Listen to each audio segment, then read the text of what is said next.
thank you for coming. Before we start, I'd like to say a great big thank you to our sponsor of this session, ITVX and CITV. The CMC depends upon the support of numerous sponsors to help create such a lively and varied conference, and we are particularly grateful to ITVX and CITV for their support. And thank you to you all for coming versus commissioning, broadcaster commissioning that you come and see us. Much appreciated.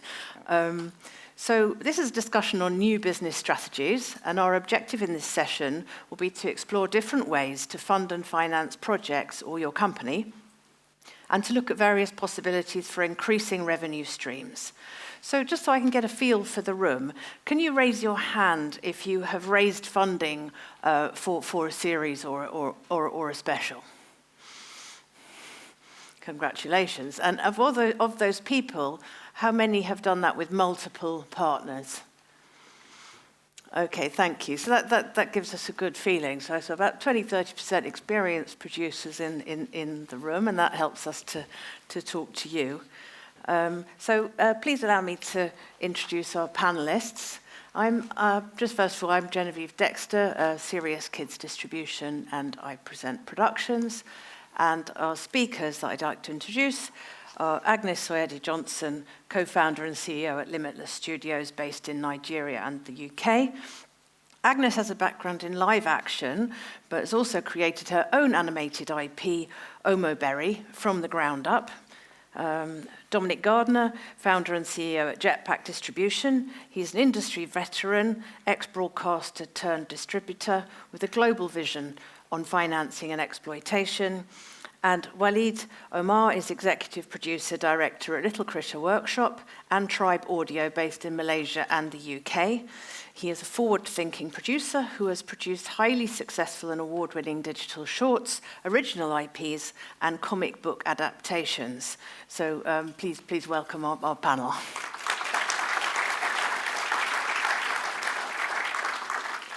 So just before we start, just a word on the general landscape, broadcast landscape at the moment. Perhaps streaming seems to be going through a bit of an existential crisis with shows being cancelled and people cancelling their subscriptions, and broadcasters perhaps reducing the amount that they're prepared to put into a project and committing later.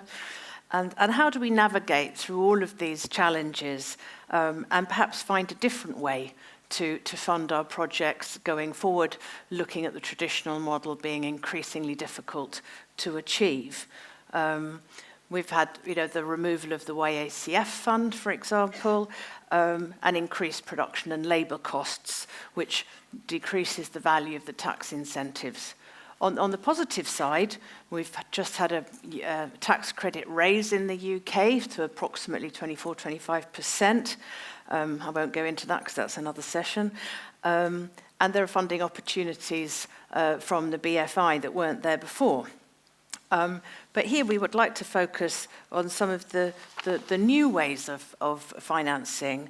And can I start perhaps with Agnes on your story, because Agnes has raised the finance for Omoberry from private equity, and we just wanted to understand your journey and demystify for us a little bit how that process works. Yep, absolutely. Thank you for the question.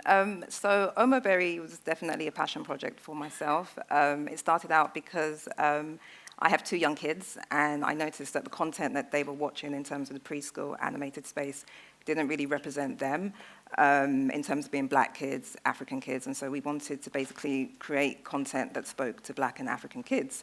And so it was definitely a passion project, like I said, and we didn't go down the traditional route. We decided to go down the startup route.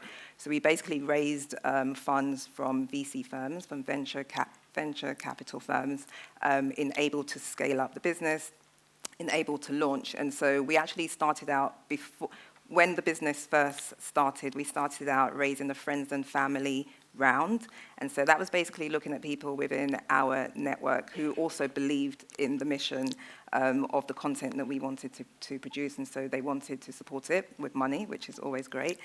So we were able to raise a small amount and able to start the business and get it up and running. After that, once we launched the business and launched the show, it's a YouTube show, we then raised our pre-seed round, which was when we had to put a valuation together for the business itself. So we valued the business at a certain amount, and we reached out to various VC firms in Africa and the US, and just basically sold the mission, sold the show in terms of what we want to produce, not just from the passion point of view, but also from the business point of view, because they want to make sure they're going to get their money back, right? So we ensured that we were able to sell to them as to why this market needs to be addressed, why this content needs to be produced, and was able to raise money down that route as well.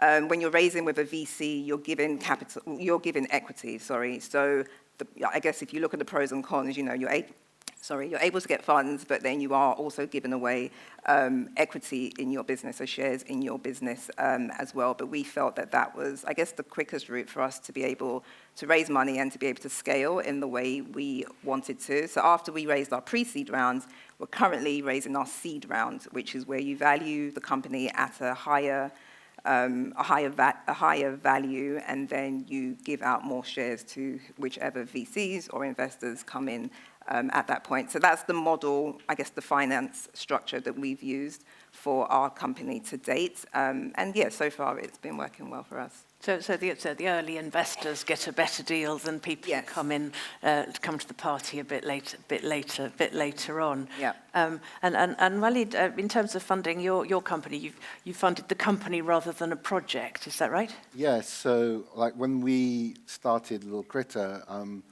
we spent a year or two looking at the realities of what we were trying to achieve, and came up with a 10-year kind of plan with a 5-year plus 5-year plan. And then presented that for actually debt financing, where debt financing is an opportunity where they look at your business model and your assumed revenue projections and how much you want to fund your company for 5 years. And that's essentially how we started. And within that 5 years, we would have a core team that would have to be looked after, and we could build and develop from that. And then whenever shows came out and were greenlit, working with distributors, whoever, then we would tap incentives and grants and funds to actually fund the production. And that was through a bank that you. So it's they in Malaysia they had the government-linked investment vehicle that because obviously banks don't fund creative endeavors, it's high risk. So in order to sort of kickstart the industry over there, they provided that, and that was given over a 5-year term, and we, I'm glad to say we exited that last year. So before the interest rates went up. Yeah. Well, I mean, we were in a position to actually. So it was actually a working model for them, and it's that the fact that you can create a sustainable business in this industry and goes from strength to strength, because for us it was important that for me as well, to come back to the UK and start developing stuff from here as well, even though we have the studio in Malaysia. And so do you think you will apply to the Global Screen Fund for business development? I think there's a fund of up to 300,000 available for an established company to build on that. I shall look into that. I haven't really looked at it because I mean, for us, like as a studio, we're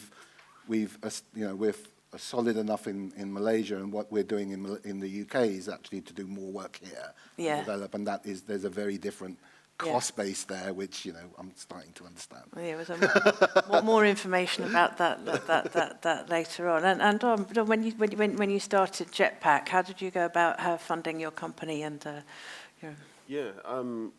it was roughly 10 years ago. I was probably sat in this audience. I just left Disney in one of the many reshuffles that go on in those companies, and I wanted to move into the distribution and sales side because I'd always been in the buying side, and I was lucky enough to meet a couple of contacts and friends, one of which was a Canadian animation studio, the other was a French animation studio. So really they had this idea to form a new independent distribution company, so I joined them, and the three of us put the plan together. So really the Jetpack in itself was a co-production, an international co-production, and that's the sort of model that we've continued with. And so, yeah, and here we are. In terms of how it was financed, unlike Waleed, we didn't have a 10-year plan. We only had a 2-year plan, which was just get through the first 2 years. And the two companies we were lucky in as much as they had content that they had produced and they owned. So they owned their own rights. And they weren't huge catalogs, but nonetheless significant enough that we had something to sell from the get-go, which was obviously, when you sell the show, you're generating revenue, which is the purpose of a distribution company. So each of those companies invested or agreed to invest the kind of working capital for the 2 years, not in a big lump sum. It was all kind of dripped through on a monthly basis, just about, pay my living expenses plus everything else you need to do to sell a show. And yeah, I'm pleased to say that we were again quite lucky. Within 18 months, we were break even, and we didn't even require the rest of their investment. And since then, we've been going on and finding series from the market, helping raise money, etc., to do new productions. And so in terms of Limitless, is that separate from Omo Berry? Do you put a little ring fence around Omo Berry and there's investors in that, and then Limitless is separate? Or? No, so how we've actually done it, I should have clarified that at the beginning. Our investors are invested in Limitless, in the studio holding company that creates Omo Berry. So in terms of Limitless, when we're talking about long-term plans, it's to have a slate of IPs, of different IPs, Omo Berry being the first. So it's definitely an investment in the whole company as opposed to the IP itself. Okay. Yeah. And so Omo Berry and Waleed, you're also working on some digital first properties. And I think we were talking earlier about it's sort of important to have a long-term view in terms of revenue generation from those. And Waleed, I wonder if you could talk a little bit about your model for your digital first property and other models that you might consider in the future. Yeah, so when I took a look, we've been fortunate. We work a lot in the digital first space with some of the biggest brands, and obviously a lot of aspirations from what they've done and how they do it has sort of come into our sort of psyche. And the way I looked at it is digital first is not an immediate revenue thing, but it's a validation for what we're doing as creatives and its direct to audience. So I always internally as a team, creatively as well as a business, we take a long view to everything. So we decided that we're going to run a 15-month to 20-month production cycle, and we're obviously not looking at revenue, but we're looking at, the likes, the subs, and all of that data that kind of validates what we're doing creatively and will inform how we create the content. We've taken quite a company investment into it, but we have put together a lot of different types of funding into there, but it is a cross-section of money from various places. And what I'd like to, at the outcome of this is kind of like a case model for us to take forward and look at bringing in more of the key partners in creating a show. When you think about designers, writers, distributors, channel managers, and finding a way where a lot of independents have a chance to collaborate on an IP and grow something that is direct to audience. Yeah, so rather than risking all your capital, everybody would bring what they can to the party. I admire a lot of people working in the UK and creatively in various different parts, and sometimes it's purely service, but if you can get a nice cross-section of mates or people you admire and say, look, we've done this before, it's kind of worked out, why don't we try and do this together? And it's kind of like a co-production, but a 2.0, which is down to more sort of individuals or more boutique companies, and being more specialist in what you do. Because I think digital first, where it differs very much from main productions budgets in the traditional sense, is a focus on marketing and as being part of your budget.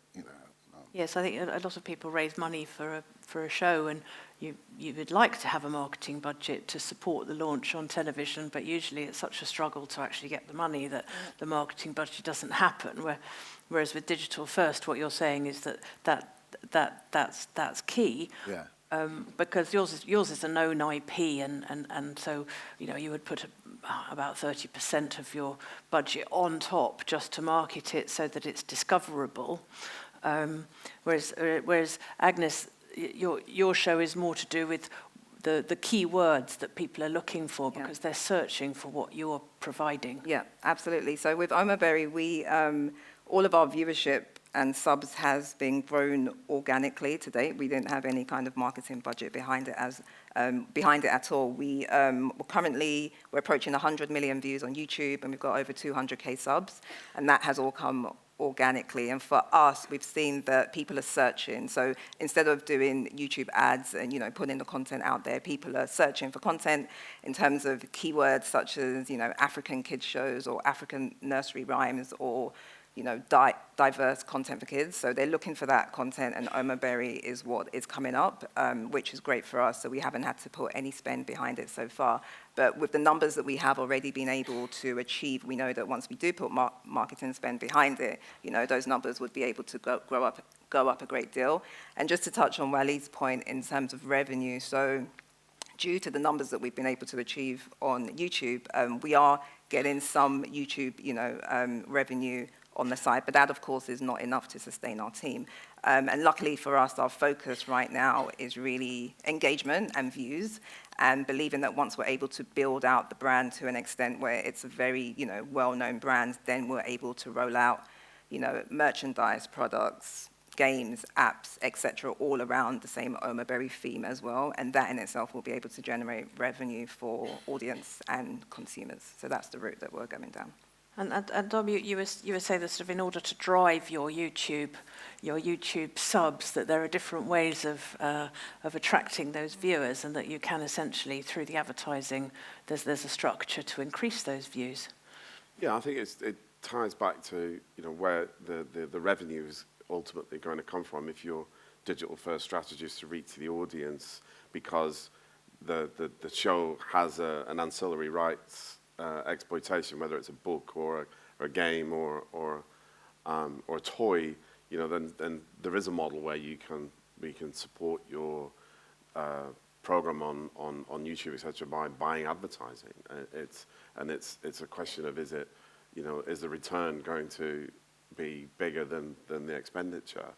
But I think that's something that a lot of people are using, particularly in the early days, to accelerate their digital first property. It's worthwhile investing in the advertising. And that's really sort of so if you've watched one particular program, it'll say, if you liked this, please watch Omaberry, and lead you there. Yeah. The interesting thing, obviously, about the Digital First project is that you're not going just to a national audience, and you're reaching out in a slightly unpredictable way to the worldwide diaspora. Yeah. And Agnes, you had some interesting things to say about that. Yeah, so funnily enough, when we launched Omaberry, the original plan was to cater to the African audience, and so we released it thinking, yeah, it's great, African kids are going to love it, which they do, but we've noticed that actually 40% of our views is actually coming from the US, so it's Africans in the diaspora that are really enjoying the content, and I guess that's because there are African parents away from home who still want their kids to know about the culture and learn about home, I guess. So yeah, the US, UK, Europe, even parts of Southeast Asia, we have really good numbers in terms of viewership there. So that's the great thing about Digital First. You are really putting your content out there to an audience that is global, and you kind of have no control over where it's going to hit, which is great, because it's great to see, just where the content is resonating. And if you're going to sort of an audience that perhaps in the UK isn't big enough, so people don't tend to produce animation for teen tweens because there's just not enough of them that are interested in that. How do you go about looking at that audience? Well, I mean, again, when we looked at this, because obviously we work in TV and we develop for TV, and that's our OM, right? But when we look at looking at this as a future kind of route to creating shows, you're looking at the same tick boxes you look at to making a TV series. Is the comic, is a comic? Is it well known? How big is the fan base? How much does it sell? where's the readership? All of those things fed into the decision of what we're going to choose. And the comic that we had is an anime, Malaysian anime comic, which sold in the Southeast Asian region with over, I think, about 7-8 million copies. And we knew we had a fan base there. So, you know, like for us to pick a show that had a built-in fan base that enabled us to, you know, I think when we launched it on TikTok, we got to 100,000 followers within 2 months, which is really great. And those 100,000 are only going to start propelling as we move forward. So the idea for us was to tap out the fandom and then start resonating outwards, moving on to YouTube as shorts, and then later in September going to do our 2-minute shorts, and then that's when the marketing steps up, and then hopefully we're carrying followers and subscribers up to they get to the more premium content that we're going to produce for them. So it's a 3-step strategy that we're kind of like in place. But then for the final aim, you know, both in the case of Omoberry and your IP, is to then produce a traditional series and go to broadcast. So this is it's not necessarily an end in itself. And Dom, I've noticed that, you know, if we were then, you know, if you were going to help, you know, Agnes and Walid, you know, go to that next step and take them to the traditional model, I've noticed recently the BBC and ZDF and other major broadcasters asking me to come to a meeting not only with a pitch deck but with a finance plan to tell them where I'm going to get the rest of the money from. And I wonder if you could talk a little bit more about that process. Yeah, it would definitely, a lot of broadcasters need this sort of really, even though it's not, they know it's not going to be final, it is a plan, it's a working document, and it is about stimulating conversation and discussion between you and the various partners. They like to think that you've thought beyond, you know, going to that one broadcaster and expecting 100% of the money, which we all know is extremely rare. Not to say it's not possible, it is, but it's very rare, and these days it's rarer than it even used to be. So you're going to have to find, you know, whether it's 60, 70% of the money from other places. So really the finance plan is just nothing more than a spreadsheet or a Word document, one side of A4 with a list of who the potential international co-production partners might be, broadcasters, pre-sales, along with your tax credits, either from the UK and also tax credits from, you know, your co-producing territory and what they can bring to the table. It could be the friends and family may have a line in there. It can be any number of things that just bring your plan up to 100%. Because it's also, you know, and I think this document is a very important document to produce at an early stage, so that, you know, it's demonstrating your ambition, and it also gives you a bit of a starting point to think, okay, well, now I've thought about who I'd like to work with, who I think would like my projects. Maybe I've had a couple of meetings, and certain people have said, oh, I quite like this. So you can put them into the document, and maybe you can work with a distributor or another producer who can give you some numbers and make sure those numbers are valid and up to date and realistic. You know, they're not going to be accurate because you never know how the show is going to be financed in the end. But I think that finance plan is something that, you know, we ask for when people bring us a show. And I don't expect a work of art or an amazing piece of financial accounting. It's just really a list of, this is how I think I'm going to get the show made.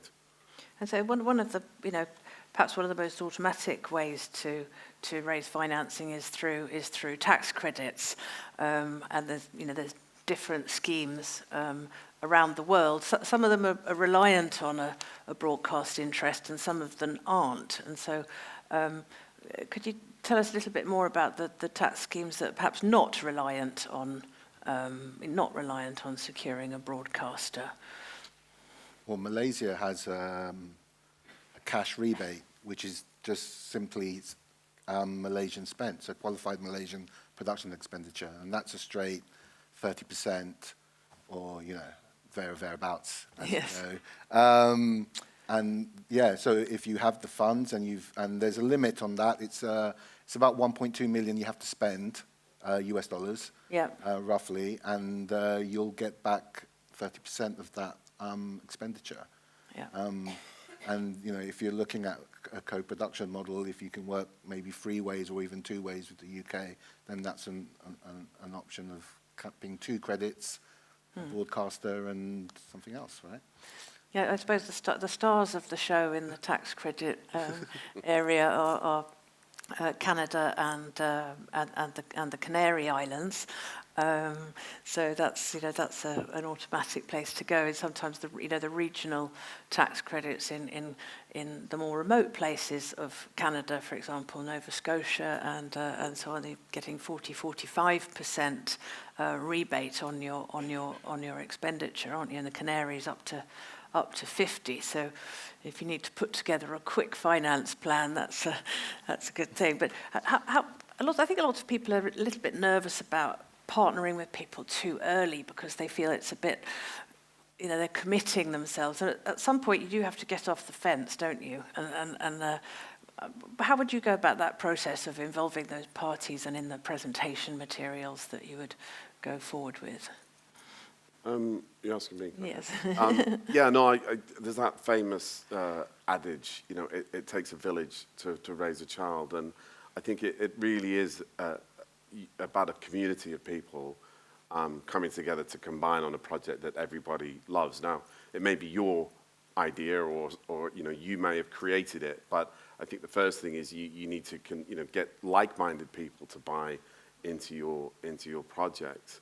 The complicated bits about tax credits and all that, if that's something you're not expected to know how it works in Canada or in France. Your Canadian partner or your French partner, they'll know it inside out. So, people sometimes get a bit daunted by it. Oh, I don't know how it all works. But you just concentrate on your UK bit. They'll bring their expertise and knowledge. And then when you've got those people, you're now starting to build a very strong story that you can then go and tell to your broadcast partners, because they want to see the credits and the skills of these people you're now working with.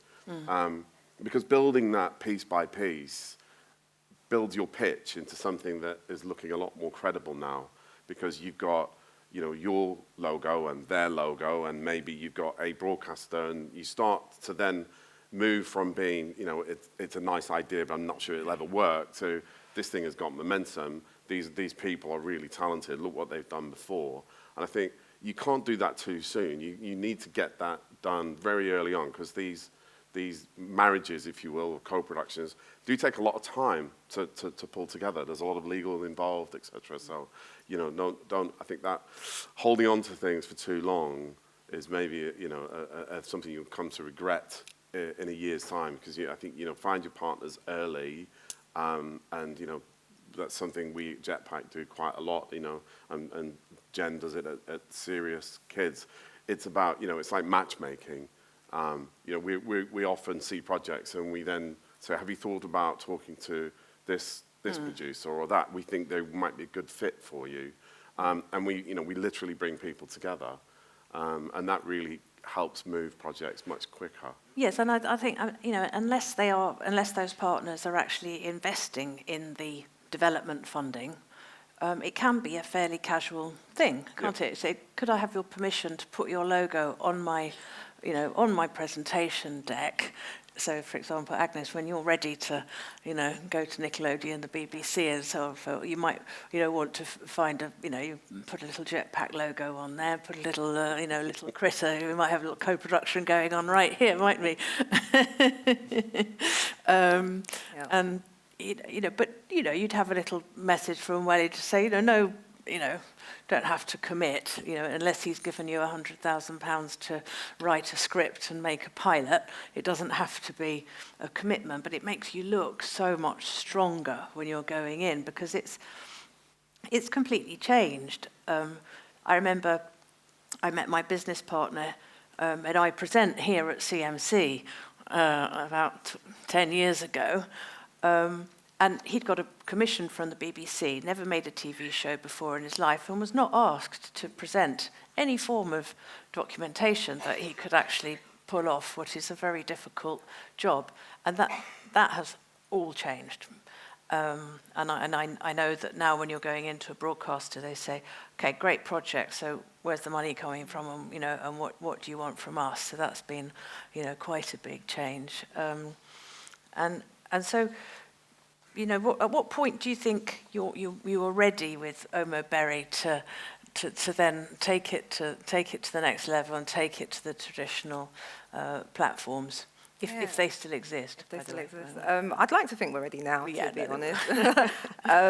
I feel like I said, we've been able to build up a good amount of followership on social media, on YouTube, which I feel already kind of gives proof to the fact that we've been able to create something that works and that is needed. So yeah, I mean, definitely if you have any connections, I'll be happy to take them. But yeah, I think it's just, you know, in terms of wanting to put something together to go to the traditional broadcasters, I think it's just showing that you have been able to achieve something, that you have been able to create something that audiences want to see, and that gives value back as well.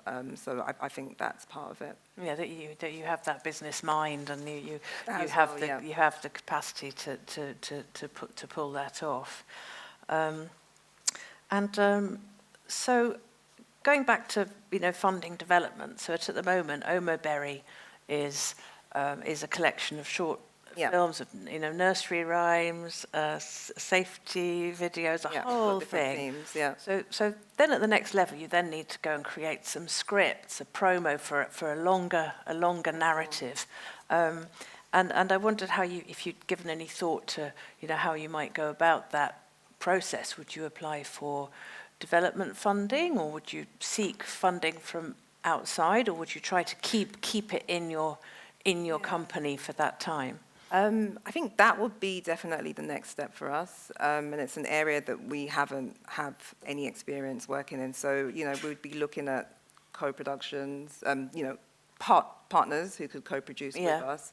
Also looking into any type of funds that are available as well. So yeah, that would certainly be a route that we want to go down that will show the growth of the IP. And Walid, do you come in on development for other people's projects? So if somebody in this room had a project that they wanted to co-produce, how would they approach you, and how would they talk to you about that? Well, yeah, we've just got a development exec in the UK now, Jan. You just contact us through the email, or, you know, if you can find me as well. I'm happy to talk to people. I think, you know, the important thing for us is, like, despite all of the kind of clouds that we have over here, is there is a lot of opportunities if you experiment in different ways of getting your stories out. I mean, for us, the digital first is essentially our development of the show for a long-form TV series. Our team will know the characters really well. We'll know what works. It doesn't work. Broadcaster will understand that as well.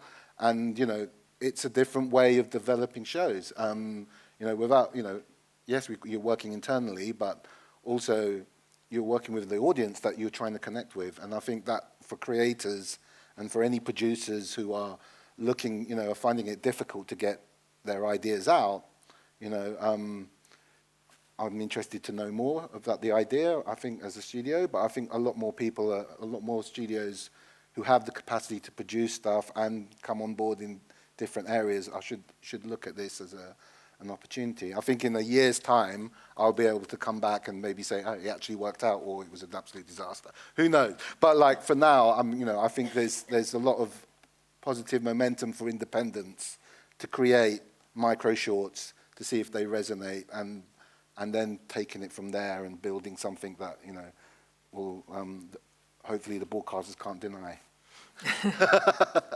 And then, Tom, sort of, at what point would somebody come to you with a project? What stage would you like to see something? I mean, we do look at projects at all stages. I think our ideal is when the script and Bible are, you know, not final, but as near to final as the producer or creator is happy to take it. We have invested in development on shows in the past, and we do, you know, it is something we do consider. It's one of those things where because it's development, you're never sure whether it's actually going to get a return on that investment. So it's quite risky. So it's not something we can do a lot of. But you know, the best way to approach us is you know, personally, I'm here. Matt Bowen is here as well, taking lots of meetings through our website, etc. Email. We're very easy to access and reach, and we're always looking at lots and lots of projects. It's one of the best parts of the job, I'd say. Agnes, will you develop more shows internally, or will you look at ideas from the outside, or? A bit of both, really. I think for us, we definitely want to continue creating ideas and content in-house, because we do feel like we've been able to assemble a great team that are able to, you know, make great storylines and great themes. And so, yeah, I think we're definitely open to collaboration as well, because that's how things happen. That's how, you know, you create great content by working with others. So definitely a bit of both for us. So I think Justine Bannister, who was the producer of this session, along with Tim Patterson, so sadly can't be here, but she's put together some amazing research, a lot of which I didn't even know. I just want to take you through some of the alternatives to developing, to funding the development of your shows. And yeah, please take pictures of these screens as I bring them up. There will be also a PDF available on the site. This really just runs you through all the events at which you can come and pitch your project sometimes to audiences that are already set up for you, so you don't have to set up 200 meetings. They're all set up for you, and the arrangements are working quite hard for you. And some of these funds can help you develop either your company or your particular project. And we've got some of them, as I say, some of them are you know, project specific, and some of them are to do with your company and your growth. So the Global Screen Fund, which I touched on earlier from the BFI, there is funding for co-production. So if you've got two partners making a show together, you just need two broadcasters, and not a huge percentage of the budget being spent in the UK. And then there's also a business development fund, again, of up to £300,000, which, and if you go onto the BFI website, you can see who's been successful with those funds. And that's been very useful in terms of the digital rollout of your property. So that difficult to find marketing spend that we touched on earlier. If you've got a nice show but you want to populate YouTube, you want to buy some advertising, you want to do all of these things, that these are some of the funds that are available to do that. And this is some amazing research that Justine has done, so big thanks to her. We had a last-minute call up from Climate Spring, which is a development fund for projects which are focusing on environmental issues or have that woven into their story plot. So that's a whole brand new thing. And here is a slide about how they work and their website, about how that you can interact with them to weave. You know, if perhaps your story already has those themes woven into it. It doesn't have to be, you know, particularly didactic. And this is also another site where you can learn about how to grow your own app and promote your show directly through a subscription base. So yes, all of that available on the website for the thing. So to conclude, lots of different ways to fund your company or your project. So take money into the company to put it into the project, or put it into the project and keep the investors away from your company, which sometimes is an ideal. But the digital first being something that has a very long-term view. You know, with the long-term aim to grow the brand onto all of the platforms, including the traditional. So it's which you then spin off into more digital. So it's a great big circle. But I hope that this has been useful information, and thank you all very much for coming.